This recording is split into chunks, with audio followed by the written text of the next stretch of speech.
Hi అండి అందరికీ 2 మినిట్స్లో అయిపోయే మంచి బ్రెడ్ రెసిపీ అయితే చూపిస్తున్నాను. పెద్ద హడావుడి లేకుండా సింపుల్గా ఇలా చేసేసుకోవచ్చు.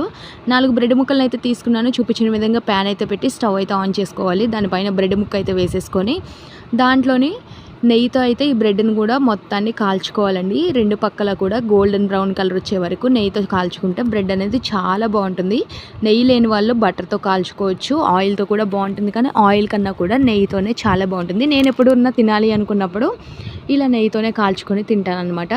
చూపించిన విధంగా రెండో వైపు కూడా ఫ్లిప్ చేసేసుకొని ఈ గోల్డెన్ బ్రౌన్ కలర్ వచ్చే వరకు కూడా 2 పక్కల కూడా బాగా ఫ్రై చేయాలి.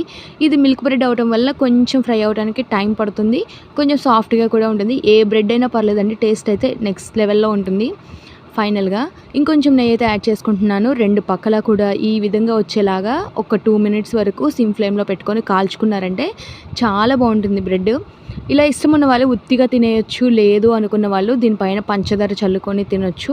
మధ్యలో నేనైతే ఉల్లిపాయలు పెట్టుకొని తిందాం అనుకుంటున్నాను. సాస్లో డిప్ చేసుకొని, ఉత్తిగా సాస్లో డిప్ చేసుకొని తిన్నా కూడా చాలా బాగుంటుంది. ఈ విధంగా 2 వైపులా కూడా బాగా కాల్చేసుకున్నాను నేను. ఇలానే అన్ని ముక్కల్ని అయితే కాల్చుకుంటున్నాను. చూస్తున్నారు కదా, ఇలా ముక్కలన్నిటిని కాల్చేసుకున్న తర్వాత నేనైతే కొన్నిటికి పంచదార కూడా వేశాను. ఆ రెసిపీ ఈసారి అయితే షేర్ చేస్తాను.